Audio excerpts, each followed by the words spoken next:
E o Eldrick, diante disso, falou que tinha uma ideia. Isso não só mudaria a mente do Prota, mas como também ele. Seria muito mais respeitoso. E a estratégia dele é simples. Quando aqueles camponeses se recusarem a trabalhar para o Prota, ele não teria outra escolha a não ser ir para o Malcolm. E o Malcolm perguntou por que o pessoal não ia trabalhar para o Proto, sendo que ele dá uma oferta tão boa. E o Eldrick falou que o Prota ficaria decepcionado com aqueles camponeses se tudo que eles fizerem forem ficar preguiçosos. É diante dessa declaração, até o próprio Malcolm percebeu que aquilo ali é cheiro de bosta. Tipo assim, ele se sentia meio mal, porque o Prota recusou contratar bruxos, só que ele não tinha motivos de sabotar o trabalho do Prota. Entretanto, o Eldrick começou a dizer que esses camponeses não são nada além de números. Além de que se eles não fossem preguiçosos, porque eles estariam morrendo de fome. Será que eles não sabem caçar ou nada sobre agricultura? Então é só pensar um pouco, porque esse tipo de pessoa, que está literalmente não fazendo nada para sobreviver, iria ajudar o jovem mestre a construir a barragem. E diante dessas afirmações, o Malcolm começou a dizer que talvez ele ia tentar aceitar a sugestão do Eldrick. Um tempo depois, o Prota colocou anúncio de recrutamento numa placa no meio da cidade, onde eles precisariam de construir a barragem e o salário seria 10 moedas de cobre. No entanto, o pessoal da cidade não estava muito feliz com esse negócio, porque da última vez o senhor da cidade chamou eles para fazer um negócio desse tipo, e eles acabaram sendo passados para trás. Contudo, no meio desses comentários maldosos sobre o Prota, a Lilian apareceu pedindo para que eles não caluniassem o seu irmão, pois tudo o que ele está tentando fazer é apenas melhorar a vida de todos ali. O problema, muchachos, é que ela é uma contra uma multidão inteira, então não tem como ela vencer. Nisso, o alvo de zoação, que antes era o Prota, virou a Lilian.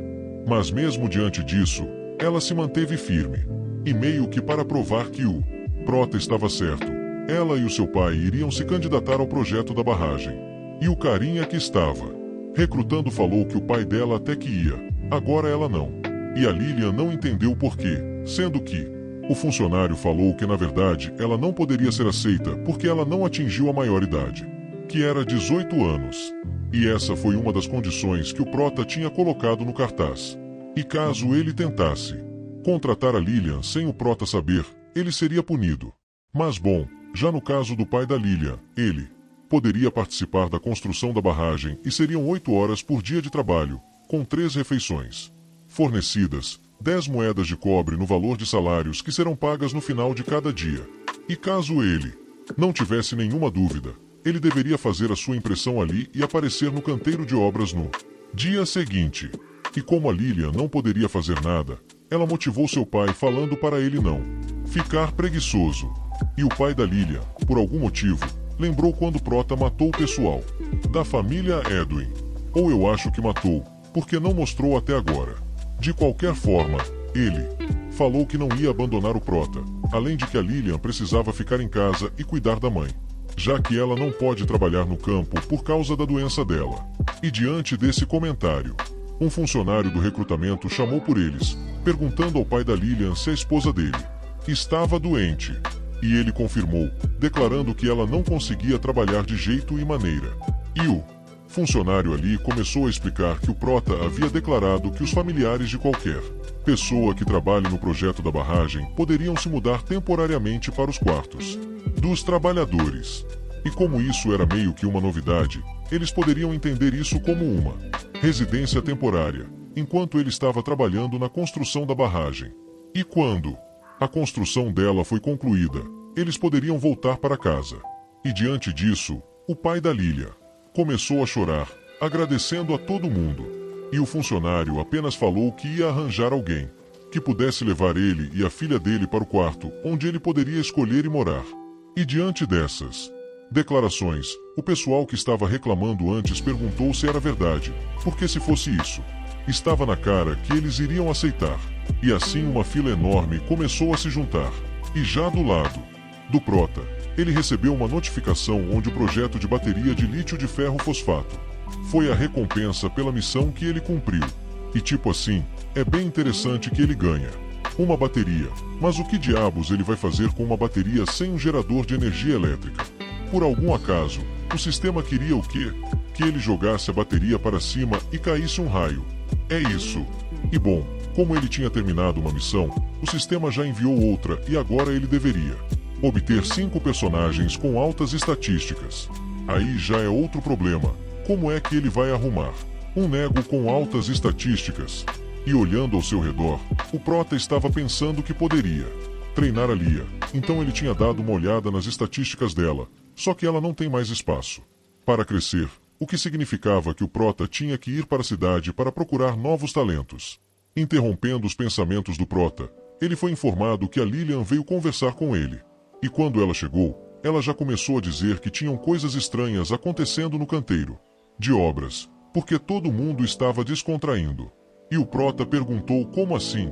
E já no canteiro de obras, a Lilian perguntou para seu pai porque ele já estava descansando de novo, e ele pediu desculpas para sua filha, falando que na verdade ele estava se sentindo cansado desde que acordou de manhã, e aparentemente não era só ele não, o restante também estava do mesmo jeito. Daí a Lilian já começou a gritar com todo mundo falando que eles eram um bando de preguiçosos, porém todos falavam a mesma coisa, que desde manhã eles estavam se sentindo daquela forma, tanto que eles estavam até dizendo que eles estavam com uma doença chamada de exaustão instantânea do trabalho. Mas diante de tudo, a Lilian começou a falar um monte de bosta, declarando que provavelmente eles são um bando de preguiçosos mesmo. E outra que mercadoria que é essa de doença de exaustão de trabalho? Instantânea no caso. Doença de exaustão de trabalho existe, agora instantânea nunca vi não. E bom, aproveitando que o Prota estava ali, a Lilian pediu para que o Prota fizesse alguma coisa. Dar uma moral, sei lá. Contudo, no instante que o Prota utilizou sua habilidade de percepção, o Prota notou que eles não estavam preguiçosos, mas sim amaldiçoados. E justo nesse instante, uma canela de notificação apareceu para o Prota, falando sobre a prospecção. E na verdade, o Prota já estava planejando usar essa habilidade quando a construção da barragem começasse. Ah, e por meio dessa habilidade, os poderes poderiam analisar o estado das rochas, estratos, formações, minerais, hidrologia e relevo em uma área específica. E assim, o Prota utilizou essa habilidade naquela área, e no meio da análise ele encontrou algo que não era para estar lá. E assim, o Prota pediu para o pai da Lilian se ele poderia pelo menos furar um pedaço ali, e ele respondeu que sim, eles estavam cansados, mas não é para tanto. Em um tempinho depois, eles acabaram encontrando um tipo de pedra roxa. E vendo aquilo ali, a Lilian já perguntou se o Prota é algum gênio da magia ou algo assim. Porque aquela pedra, ele emitiu em magia tão fraca que nem ela conseguia sentir. De qualquer forma, o Prota pediu para que eles desenterrassem aquela pedra e colocassem ela dentro de uma caixa. E virando sua atenção para a Lilian, ele perguntou o que as pessoas normalmente fazem quando são amaldiçoadas. Ele respondeu que geralmente eles vão à igreja e mandam um padre remover a maldição, ou também procurar um mago de alto nível da Guilda dos Magos. E ouvindo sobre a Guilda dos Magos, ou Guilda dos Bruxas, ou Guilda dos Feiticeiros, a mesma coisa. O Prota pediu para que a Lilian e seu pai o seguisse, pois eles precisavam encontrar um padre. E a Lilian já perguntou se o pai realmente tinha sido amaldiçoado, e o Prota confirmou e declarou que quem havia feito isso não iria ficar impune. Um tempo depois, chegando na igreja, o Prota foi recebida por uma freira. É o Prota, que já estava meio VA, com um neco, já ativou sua habilidade de percepção, para ver se aquela freira é realmente uma pessoa de confiança. Olhando para suas estatísticas em geral, tirando a lealdade, que estava em 95, o Prota notou que ela nem sequer era humana, e sim um elfa. Ah, o seu nome era Aiviria. Aiviria é alguma coisa assim. Vou chamá-la de Aira mesmo, que é mais fácil. E a Aira perguntou o que ela poderia fazer por ele, e o Prota explicou que o pai da Lilian estava amaldiçoado, e questionou se ela poderia fazer algo sobre aquilo. E a Aira respondeu que primeiramente ela precisava inspecioná-lo. E assim, no momento em que ela abriu o olho, do nada, sem um monte de brilho. E sim, ela confirmou que o pai da Lilian estava amaldiçoado. E o Prota perguntou o que seria interessante, mas ele queria saber se ela poderia remover a maldição. E a resposta dela foi uma invocação de uma bolinha que ela jogou no pai da Lilian, onde no momento em que a bolinha entrou, um líquido preto foi expelido. E diante disso, o pai da Lilian começou a sentir um monte de energia entrando pelo seu corpo, tanto que ele ia trabalhar até depois que o sol se fosse. E o Prota falou que ele não precisava ficar tão ansioso, já que não seria tarde demais para começar depois que eles resolverem aquela situação primeiro. Mas voltando a sua atenção para Aira, o Prota falou que ele tinha encontrado algo no canteiro de obras e mostrou para ela aquela pedra preta. E a Aira respondeu que aquele cristal escuro ali é o cristal mágico mais comum que tinha, além de que uma grande quantidade de magia tinha sido armazenado dentro para que a maldição tivesse feito. E na verdade, aquilo lhe estava mais para uma brincadeira do que uma maldição, pois o conjuntor era capaz de matar qualquer pessoa com a mesma quantidade de magia, mas tudo o que ela fazia é deixar as pessoas se sentirem mais cansadas. E o Prota perguntou se era fácil fazer esse tipo de coisa aí. E a Aira respondeu que era fácil para um mago de alto nível, e escondê-lo num canteiro de obras é meio estranho. Também, tipo, logo no projeto de barragem do Prota não faz sentido. E notando que a Aira sabia sobre o projeto do Prota, ele questionou ela sobre isso. E a Aira apenas respondeu que esse projeto beneficiaria muitos civis ali, então por que ela não saberia sobre esse assunto? Por quê? Se esse projeto desse certo, a pressão sobre Igreja também seria muito menor.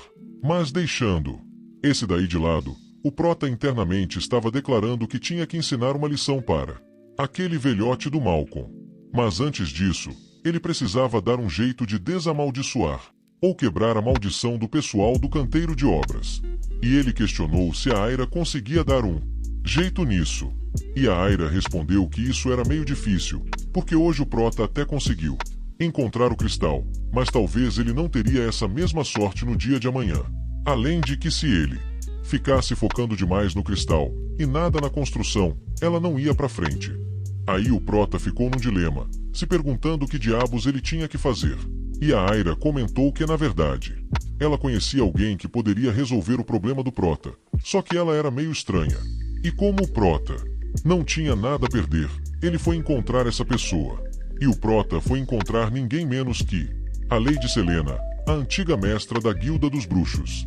E bom, se ela fosse estranha ou não, o Prota tinha que dar um jeito de persuadi-la a ajudá-lo. Só que no instante em que ele bateu na porta, a Leia rapidamente notou algo estranho e pediu para que ele corresse dali. E não deu muito tempo, e nesse momento, uma parte da mansão que ele foi ver tinha explodido. E do meio de tudo, aquela fumaça, uma mulher apareceu gritando que ela falhou mais uma vez.